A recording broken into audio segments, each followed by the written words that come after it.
हर हर महादेव, जय माता दी। कल हमने बात की थी कि किस प्रकार ब्रह्मा जी ने स्तुति की माता रानी की।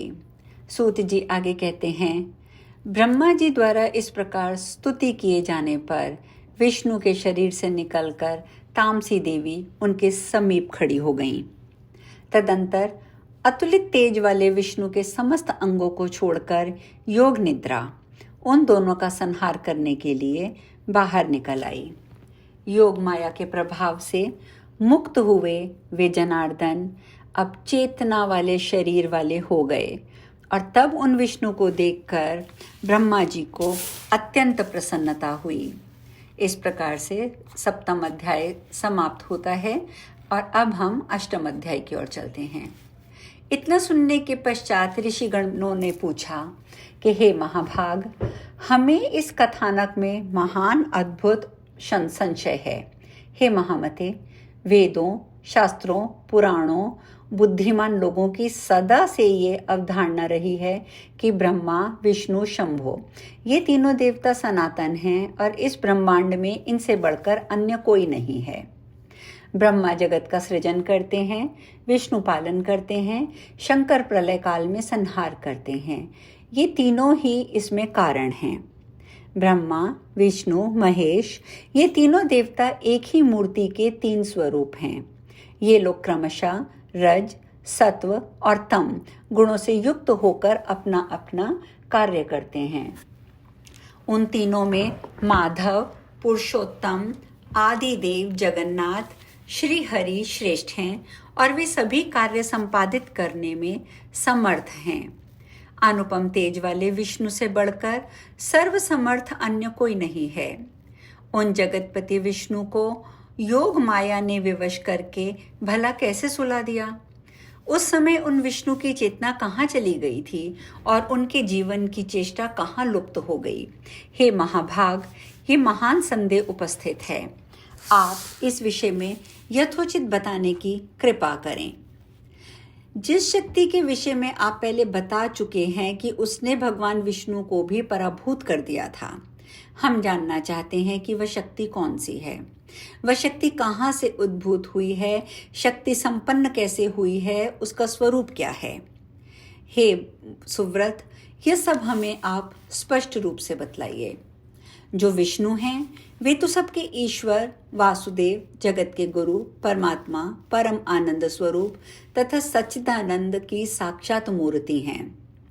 सब कुछ करने में समर्थ हैं, सबका पालन करने वाले हैं, सभी चराचर का सृजन करने वाले हैं, रजोगुणों से रहित सर्वव्यापी हैं और पवित्र हैं। वे परात्पर विष्णु निद्रा की परतंत्रता में कैसे आबद्ध हो गए, ये बात हमें समझ नहीं आ रही है। हे परंतप, हमें इस प्रकार का आश्चर्यजनक संदेह है। अतः हे सूत जी, हे व्यास शिष्य, हे महामते, आप अपने ज्ञान रूपी खड्ग से हमारे इस संदेह को नष्ट कर दीजिए। सूत जी बोले, हे मुनिजन, इस चराचर जगत में कौन ऐसा है जो इस शंका का समाधान कर सके, जबकि ब्रह्मा के पुत्र सनकादि मुनि और नारद, कपिल आदि भी इस विषय में मोहित हो जाते हैं। हे मुनि श्रेष्ठ, हे महाभाग, तब इस जटिल समस्या के समाधान में मैं क्या कहूँ? देवताओं में भगवान विष्णु ही सर्वव्यापी एवं सभी भूतों के रक्षक कहे गए हैं। उन्हीं से इस चराचर समस्त विराट संसार की सृष्टि हुई है। वे सभी देवता परात्पर परमात्मा को नमस्कार करके नारायण, ऋषिकेश, वासुदेव, जनार्दन रूप में उनकी उपासना करते हैं। कुछ लोग महादेव, शंकर, शशिशेखर, त्रिनेत्र, पंचवक्र, शूलपाणी और विषभध्वज के रूप में इन्हीं की उपासना करते हैं।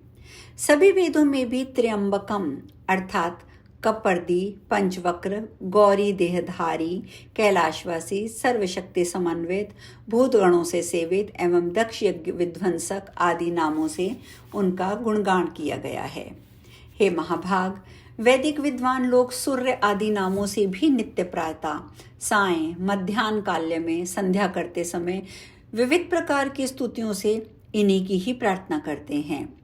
सभी वेदों में सूर्योपासना श्रेष्ठ कही गई है तथा उन महात्मा का नाम परमात्मा कहा गया है। वेदों में सर्वत्र वेदज्ञों द्वारा अग्निदेव की भी स्तुति की गई है। वहां त्रिलोकेश, इंद्र, वरुण और अन्यान्य देवताओं की भी स्तुति की गई है। जिस प्रकार गंगा अनेक धाराओं में विद्यमान रहकर प्रवाहित होती है, उसी प्रकार महर्षियों द्वारा भगवान विष्णु सभी देवताओं में विद्यमान बताए गए हैं। मनीषी विद्वानों ने 3 प्रकार के मुख्य प्रमाण बताए हैं: प्रत्यक्ष, अनुमान और तीसरा शब्द प्रमाण। अन्य न्याय के पंडित 4 प्रमाण बताते हैं: प्रत्यक्ष, अनुमान, उपमान एवं शब्द प्रमाण। परंतु अन्य मीमांसा के विद्वान लोग अर्थात्पत्ति को लेकर 5 प्रमाण मानते हैं। पौराणिक विद्वान 7 प्रमाण बताते हैं। इन प्रमाणों में जो दुर्जेय है वह परम ब्रह्म है। इसलिए इस विषय में बुद्धि, शास्त्र एवं निश्चयात्मक युक्ति से बार बार विचार करके अनुमान करना चाहिए। साथ ही सन्मार्ग का अनुसरण करने वाले दृष्टांत द्वारा इस प्रत्यक्ष विज्ञान का चिंतन बुद्धिमान मनुष्य को सर्वदा करते रहना चाहिए। प्रायः सभी पुराण विद्वान ऐसा कहते हैं कि ब्रह्मा में सृष्टि करने की शक्ति, विष्णु में पालन करने की शक्ति, शिव में संहार करने की शक्ति, सूर्य में प्रकाश देने की शक्ति और शेष और कच्छप में पृथ्वी को धारण करने की शक्ति स्वभावतः विद्यमान रहती है। इस प्रकार एकमात्र वे आद्या शक्ति ही स्वरूप भेद से सभी में व्याप्त रहती है। वे ही अग्नि में दाहकत्व शक्ति, वायु में संचार शक्ति है। कुंडलिनी शक्ति के बिना शिव भी शव बन जाते हैं। विद्वान लोग शक्तिहीन जीव को निर्जीव और असमर्थ कहते हैं। अतएव हे मुनिजनों, ब्रह्मा से लेकर तृण पर्यंत सभी पदार्थ इस संसार में शक्ति के बिना सर्वथा हेय हैं, क्योंकि स्थावर जंगम सभी जीवों में वह शक्ति ही काम करती है। यहाँ तक कि शक्तिहीन पुरुष शत्रु पर विजयी होकर चलने फिरने और भोजन करने में भी सर्वथा असमर्थ रहता है। वह सर्वत्र व्याप्त रहने वाली आदि शक्ति ही ब्रह्म कहलाती है। बुद्धिमान मनुष्य को चाहिए कि वह अनेक प्रकार के प्रयत्नों द्वारा सम्यक रूप से उसकी उपासना करें, उसका चिंतन करें। भगवान विष्णु की सात्विक शक्ति जो उनमें रहती है, जिसके बिना वे अकर्णमय हो जाते हैं। ब्रह्मा में राजसी शक्ति रहती है, वे भी शक्तिहीन होकर सृष्टि कार्य नहीं कर सकते। शिव में तामसी शक्ति रहती है, जिसके बल पर वे संहार कृत्य संपादित करते हैं। इस विषय पर मन से बार बार विचार करके तर्क वितर्क करते ही रहना चाहिए। शक्ति ही संपूर्ण ब्रह्मांड की रचना करती है, सबका पालन करती है और इच्छा अनुसार इस चराचर जगत का संहार भी करती है। इस शक्ति के बिना विष्णु, शिव, इंद्र, ब्रह्मा, अग्नि, सूर्य, वरुण कोई भी अपने अपने कार्य में किसी प्रकार से भी समर्थ नहीं हो सकते।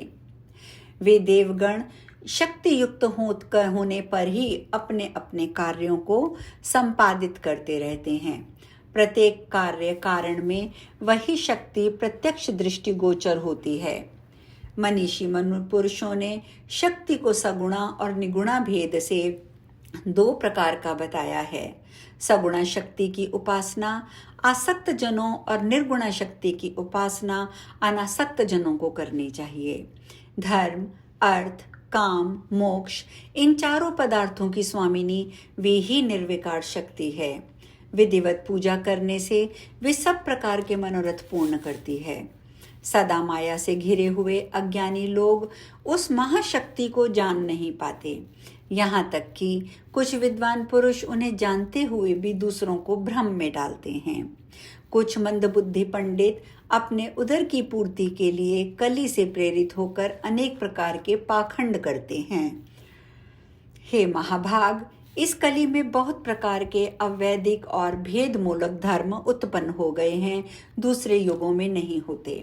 स्वयं भगवान विष्णु भी अनेक वर्षों तक कठोर तप करते हैं और ब्रह्मा और शिव जी भी ऐसा ही करते हैं। ये तीनों देवता निश्चित ही किसी का ध्यान करते हुए कठिन तपस्या करते रहते हैं।